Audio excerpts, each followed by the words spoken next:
অনেক ৬টার সময় এখানকার দুই দোকানদার ঝিনুক এবং তার বড় ভাই কাঞ্চন আমার বাবার উপর আক্রমণ করে। বাবা তাদের ব্যবসায়িক সমিতি নিয়ে কথা বলতেছিল এবং একটা চিঠি নেওয়ার মাধ্যমে সবাইকে দাওয়াত দিয়েছিল যে ব্যবসায়িক সমিতি একটা সংগঠনে আলোচনা হবে। তো সেই সংগঠনে যখন আলোচনার জন্য সবাইকে যখন চিঠি নিয়ে বেড়াইছে, এখানে বাবার উপর তাদের খুব জমে এবং তারা সন্ধ্যার সময় ৬টার দিকে এসে কাঞ্চন এবং তাদের দুই ছেলে ঝিনুক এবং তার এক ছেলে সবাই এসে বাবার উপরে আক্রমণ করে। সাথে সাথে আমি আমার বাবাকে আমাদের পাশে নিকটবর্তী হাসপাতালে নিয়ে যাই, মোহাম্মদে রেখে। সেখান থেকে জানতে পারি যে বাবার শ্বাসকষ্টের সমস্যা হচ্ছে, বাবার বুকে আঘাত লাগছে, মাথা ফেটে গেছে, চোখের এবং আঘাত লাগছে গুরুতরভাবে। আবুল কালাম আজাদ মানে স্বত্বাধিকারী আদি কেনা বেচা ঘর।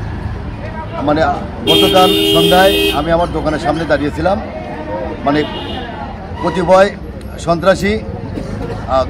সন্ত্রাসী এসে অতর্কিত আমাকে হামলা করে, মানে এলোপাতারিভাবে আমাকে মানে মারধর করে। দেখেন আমার এখানে মানে ৫টা ৬টা সেলাই পড়ছে। আমি মানে মাটিতে লুটিয়ে পড়লে মানে আশপাশের লোকজন এসে আমাকে তুলে মানে হাসপাতালে নিয়ে যায়।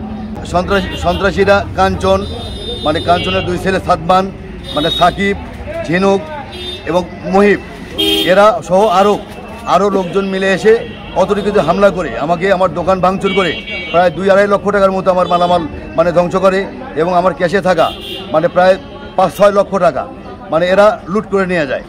আমি থানাতে একটা ডায়েরি করে আসছি আর কি। মানে আমি তো এই বণিক সমিতির জন্য কথা বলছি আর কি, আমার তো অন্য কোনো অন্যায় নাই। তো বণিক সমিতির মানে ন্যায়ের জন্য, সবার ন্যায়ের জন্য আমি কথা বলছি।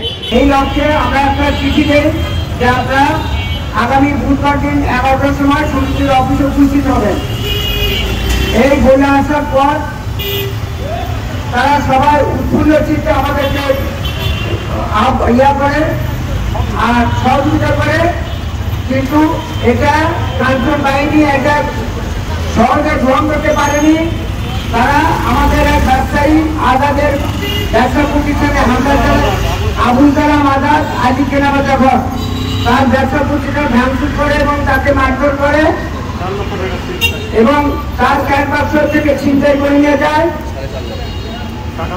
কাজে আমরা এর জোর প্রতিবাদ জানাচ্ছি এবং তাদেরকে দৃষ্টান্তমূলক শাস্তি দাবি করছি।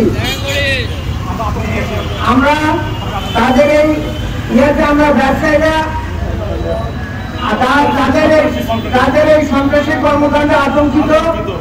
আমরা তাদের সুষ্ঠু বিচার, জেলা প্রশাসনের কাছে সুষ্ঠু বিচার চাই। একজন ব্যবসায়ী আমাদের আদিকে ঘর, তার কাছে সন্ত্রাসী হামলার শিকার হয়। সে পরবর্তীতে তাকে ক্লিনিকে নেওয়া হয়, চিকিৎসা দেওয়া হয়। এই সন্ত্রাসীরা মানে প্রতিনিয়ত ইতিপূর্বেও আওয়ামী লীগের নাম ভেঙে সন্ত্রাসী কর্মকাণ্ডে লিপ্ত ছিল এবং এখন যুবদলের আশ্রয়ে তারা সন্ত্রাসী কর্মকাণ্ড চালিয়ে যাচ্ছে বা চালানো। এই যে ব্যানারের নাম আছে কাঞ্চন এবং ঝিনুক, তারপরে এখন বিভিন্ন হুমকি ধামকি দিচ্ছে ব্যবসায়ীদের, তাতে আমরা আতঙ্কিত সবাই। মানে এখানে এরা এই সন্ত্রাসী কাঞ্চন ঝিনুক এরা এসে মানে এভাবে অতর্কিত হামলা করে আমার যে ক্ষতি সাধন করলো, আমি প্রশাসনের কাছে বিচার চাই। এরা এক সময় মানে কৃষক লীগ, মানে আওয়ামী লীগ বিভিন্ন দল করে, আবার এখন এসে মানে এরা যুবদলের নাম ভাঙায় এই এলাকাতে, মানে এক সময় এক দলে গিয়ে এরা নাম ভাঙায় মানে সন্ত্রাসী চাঁদাবাদী। এমনকি ওদের ওই ফ্যামিলির মধ্যে পুরা ফ্যামিলি এরা মাদক ব্যবসার সাথে জড়িত। এরা আমি প্রশাসনের কাছে মানে উপযুক্ত বিচার চাই। এরা আর কখনো যেন কোনো দলের ছত্রছায়া থেকে এরা যেন মানে এই সন্ত্রাসী কর্মকাণ্ড চাঁদাবাদী এরা না করতে পারে। এইটুকুই আমার চাওয়া আপনাদের কাছে।